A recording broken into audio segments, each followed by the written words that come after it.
Olá, seja bem-vindo ao canal Rede Voluntas Brasil. Nós estamos aqui para convidar você à compreensão de como deve encarar as formações e as leituras dos escritos que nós lemos neste canal. Os escritos são plenamente católicos, da Igreja Católica Apostólica Romana, principalmente nesses últimos tempos, que nós tanto precisamos entender os acontecimentos que estão acontecendo em nossa igreja. Por isso, nós queremos uma atenção especial para que você, ao entrar nos nossos vídeos, compreenda a tamanha seriedade com que nós levamos, né, os interesses de Jesus e os pensamentos de Jesus. Aqui nós lemos e realmente penetramos profundamente nas dores de nosso Senhor Jesus Cristo. Nós temos verdadeiramente uma intimidade com Ele e estamos buscando ajudar as pessoas que querem essa santidade de viver na vontade divina, ensinada por Deus, por Jesus Cristo, a serva de Deus, Luísa Picarreta, que foi acompanhada com muitos padres da Igreja Católica.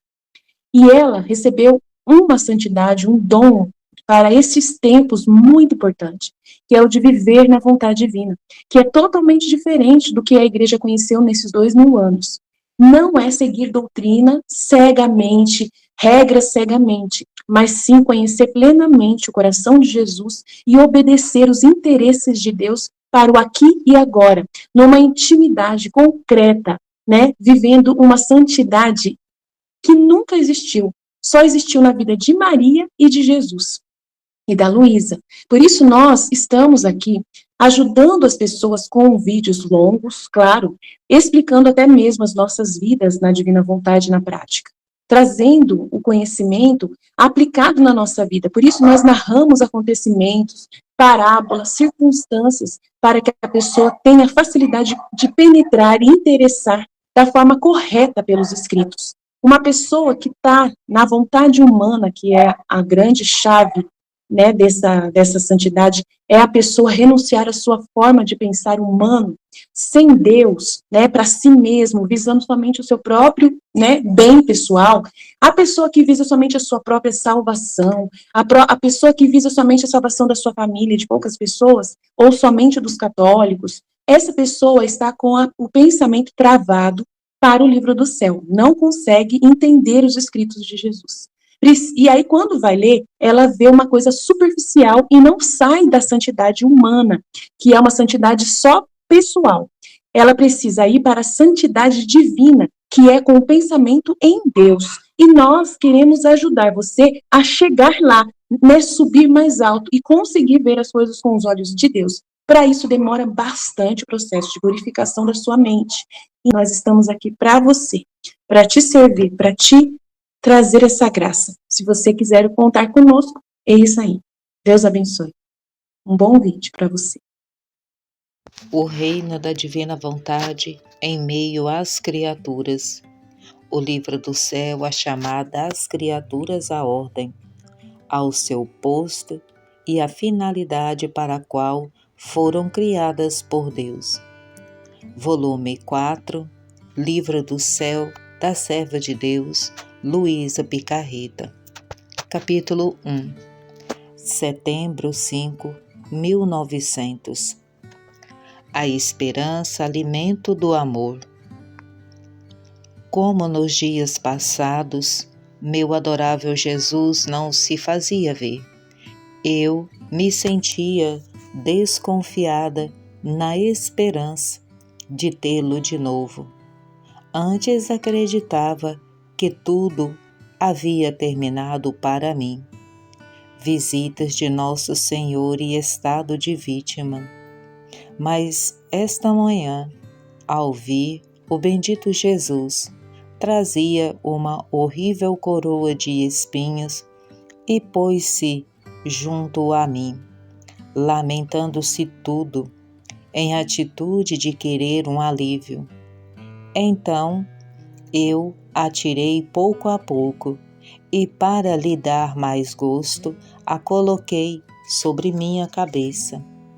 Pouco depois me disse: minha filha, o verdadeiro amor é quando é sustentado pela esperança e pela esperança perseverante. Porque se hoje espero e amanhã não, o amor adoece. Porque o amor, sendo alimentado pela esperança, por quanto alimento se lhe fornece tanto, mais forte se torna, mais robusto, mais vivo o amor. E se isto vem a faltar, primeiro se adoece o pobre amor. E se fica só, sem sustento, termina com o morrer de tudo.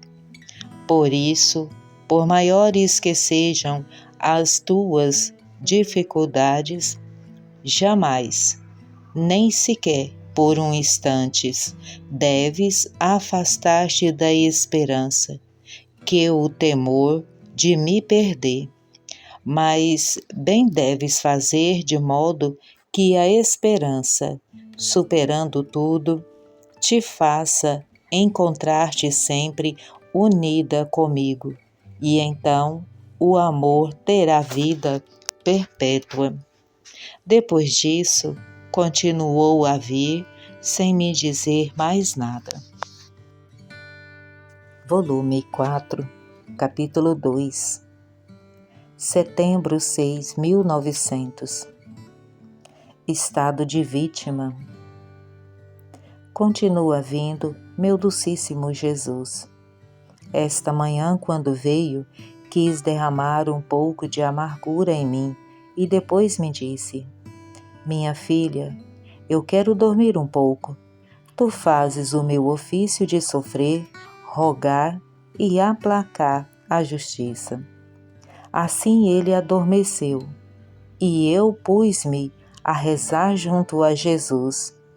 Depois, acordando, víamos um pouco entre as pessoas, e me fez ver diversos planos que estão idealizando para fazer revoluções, e especialmente via que estavam maquinando um ataque de improviso para ter melhor resultado em seu propósito e para fazer com que nenhum se possa defender ou prevenir contra o inimigo. Quantos espetáculos funestos! Mas parece que o Senhor ainda não lhe dá liberdade para fazer isso. E não sabendo eles a razão, se roem de raiva, porque apesar de sua perversa vontade, se veem impotentes para realizá-lo. Não é preciso outra coisa senão que o Senhor lhes conceda esta liberdade, porque tudo está preparado. Depois disso, voltamos, e Jesus se mostrava todo chagado.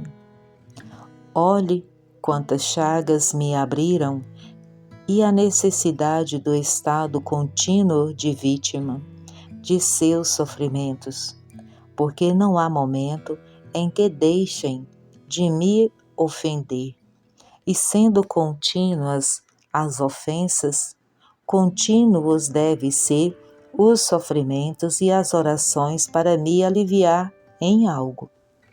E se você se vê suspenso, sofre, treme e teme, porque não vendo aliviado em minhas penas, não vá a conceder aos inimigos essa liberdade tão desejada por eles. Ao ouvir isto, pus-me a rogar-lhe que me fizesse sofrer a mim. E enquanto estava nisto, via o confessor que com suas intenções forçava a Jesus a me fazer sofrer. Então o bendito Senhor me participou tais e tantas penas, que eu mesma não sei como fiquei viva, mas o Senhor, em minhas penas, não me deixou só, mas bem parece que não resistia se seu coração me deixasse. E passei alguns dias junto com Jesus, e me continuou tantas graças que me fez compreender muitas coisas, mas parte pelo estado do sofrimento e parte porque não sei me expressar. Passo adiante e faço silêncio. Volume 4, capítulo 3, setembro 9, 1900. Jesus prepara a alma de Luísa para a comunhão. Ameaça contra os governantes dos povos. Continua vindo, mas tenho estado a maior parte da noite sem Jesus. Então, ao vir, me disse: Minha filha, o que queres, que com tanta ânsia me estás esperando? Você precisa de alguma coisa? E eu, como sabia que tinha que comungar, disse: Senhor, toda a noite te estive esperando, sobretudo que devendo receber a comunhão. Temia que meu coração não estivesse bem disposto para poder te receber. Por isso tenho necessidade de que minha alma seja revisada por ti, para poder se dispor a unir-me a ti sacramentalmente. E Jesus benignamente reviu minha alma para me preparar para recebê-lo, e depois me transportou para fora de mim mesma, e junto encontrei nossa Rainha Mãe, que dizia a Jesus: Meu filho, esta alma estará sempre disposta a fazer e a sofrer o que nós quisermos, e isto é como uma atadura que ata a justiça. Por isso tu evita tantas matanças e tanto sangue que devem derramar as nações. E Jesus disse: Minha mãe, é necessário o derramamento de sangue, porque quero que esta estirpe do rei caia de seu reinado. E isso não pode ser sem sangue, e também para purgar a minha igreja, porque está muito infectada. No máximo posso conceder evitar em parte, em consideração dos sofrimentos. Enquanto eu fazia isso, eu via a maioria dos deputados que estavam planejando como derrubar o rei, e eles pensavam em colocar um dos deputados que estavam tramando no trono. Depois disto, eu encontrei-me em mim mesma. Quantas misérias humanas! Ah, Senhor, tenha compaixão da cegueira na qual está imersa a pobre humanidade. Depois, ao continuar a ver o Senhor e a Rainha Mãe, vi o confessor ao seu lado, e a Virgem Santa disse: Olha, meu filho, temos um terceiro, que é o confessor, que se quer unir a nós e fazer seu trabalho, complementando-se a concorrer para fazê-la sofrer, para satisfazer a divina justiça. E também isto é um voltar mais forte à corda que te ata para aplacar. E além disso, quando contigo somente, com a única finalidade de te glorificar e para o bem dos povos. Jesus ouvia a mãe, tinha consideração pelo confessor, mas não pronunciou sentença de tudo favorável, senão que se limitava a evitar em partes. Volume 4, capítulo 4, setembro 10, 1900. Ameaça contra os perversos. Esta manhã me encontrei fora de mim mesma e via as tantas infâmias e pecados enormes que se cometem. assim como também os cometidos contra a Igreja e o Santo Padre. Depois, voltando em mim mesma, veio o meu adorável Jesus e me disse: Que dizes tu do mundo? E eu, sem saber aonde queria chegar com esta pergunta, impressionada como estava pelas coisas vistas, disse: Senhor bendito, quem pode dizer a perversidade, a dureza, a feiura do mundo? Não tenho palavras para te dizer o quão ruim é. E ele, tomando ocasião de minhas mesmas palavras, acrescentou: Viu como é perverso? Tu mesma o disseste. Não há maneira de fazê-lo render-se depois de que quase lhe tirei o pão.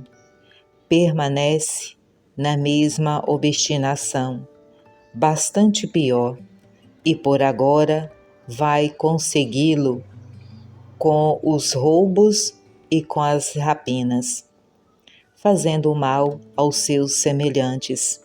Portanto, é necessário que você toque a pele, caso contrário, você vai perverter mais.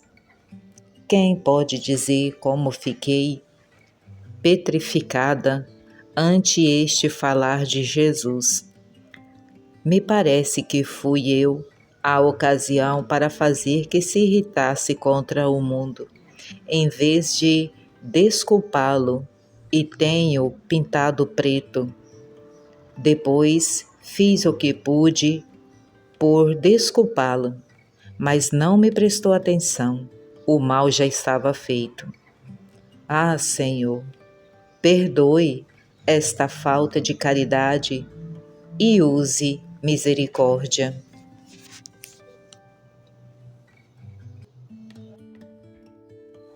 Volume 4, capítulo 5, setembro 12, 1900.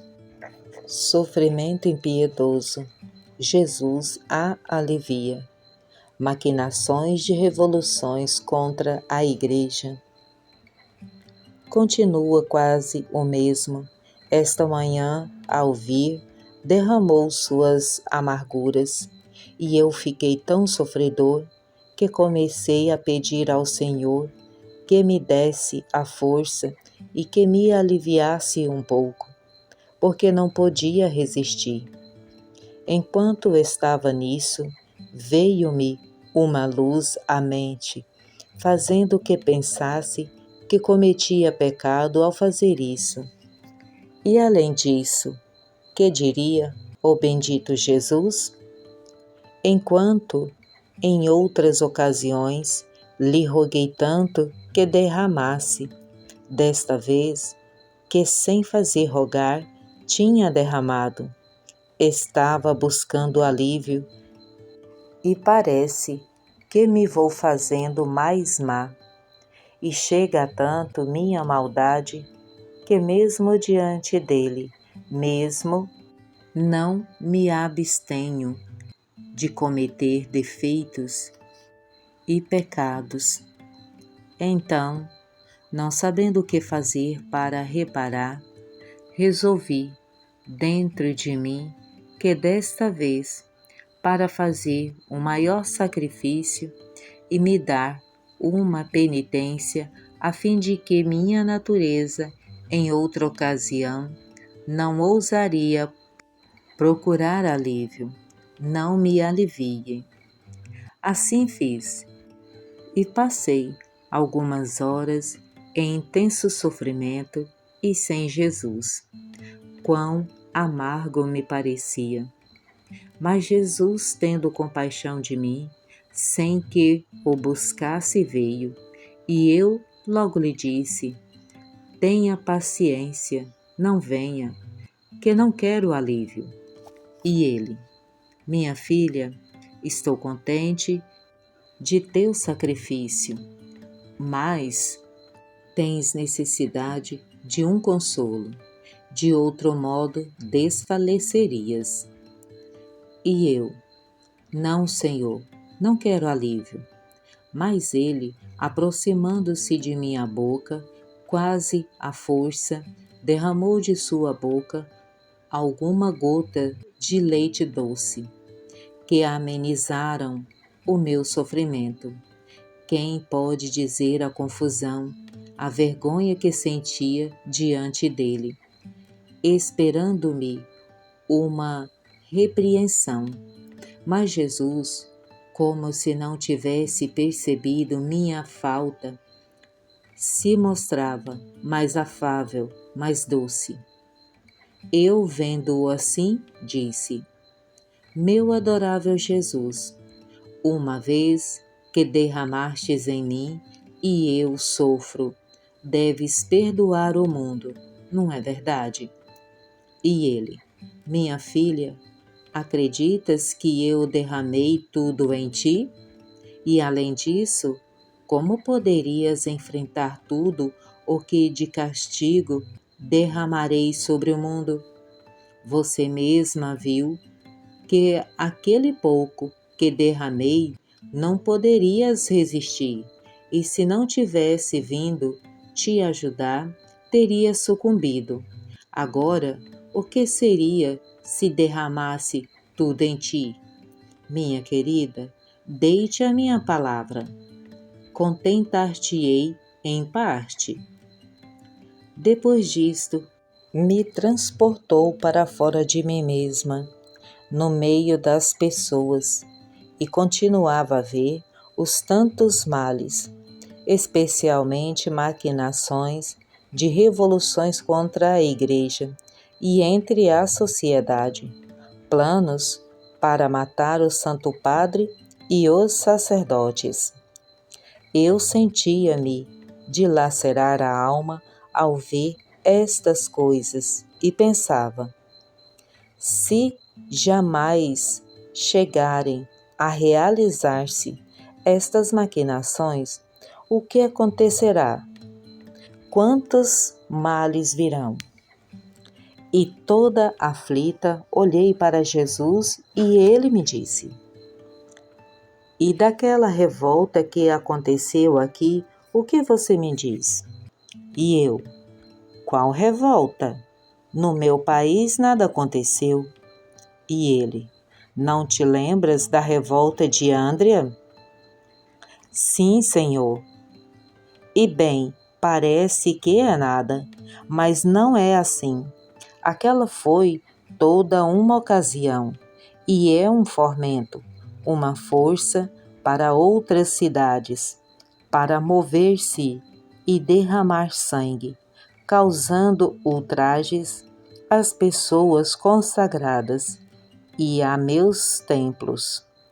E como cada um quer mostrar quanto é mais feroz em exaltar o errado, competirão para ver quem pode fazer mais mal. E eu: Senhor, dá a paz à Igreja e não permitas tantas desgraças. E querendo dizer mais, me desapareceu, deixando-me toda aflita e pensativa. Volume 4, capítulo 6, setembro 14, 1900. Jesus derrama para aplacar sua justiça, o heroísmo da verdadeira virtude. Esta manhã meu adorável Jesus não vinha, e depois de muito esperar, se fazia ver dentro de meu interior, que apoiando-se em meu coração, cingia seus braços ao seu redor e apoiava sua sacratíssima cabeça nele. Tudo afligido, sério, de modo que te impunha silêncio, e virado de costas para o mundo. Depois de ter estado um pouco em silêncio, porque o aspecto com que se mostrava não permitia o atrever-se a dizer uma palavra, se tirou dessa posição e me disse: Eu tinha resolvido não derramar, mas as coisas chegaram a tal ponto que se eu não derramar, estouraria imediatamente tais alvoroços de mover revoluções que fariam sangrentas matanças. E eu, sim, Senhor, derrama. Este é meu único desejo, que desabafes sobre mim tua ira e perdoes as criaturas. Assim, derramou um pouco, depois, como se tivesse se acalmado, acrescentou: Minha filha, como cordeiro me fiz conduzir ao matadouro e estive mudo ante quem me sacrificou. Assim será daqueles poucos bons deste mundo. Porém, isto é o heroísmo da verdadeira virtude. Acrescentou mais uma vez: derramei. Queres que eu derrame mais um pouco para que eu fique mais aliviado? E eu, meu Senhor, não me pergunte, estou à sua disposição. Pode fazer de mim o que quiser. Assim, derramou de novo e desapareceu, deixando-me sofredor e contente pelo pensamento de que tinha aliviado as penas de meu amado Jesus. Volume 4, capítulo 7. Setembro 16, 1900. Andrea. Meu amável Jesus continua a vir e me participou algumas penas de sua paixão e depois me transportou para fora de mim mesma, fazendo-me ver aos povos circunvizinhos.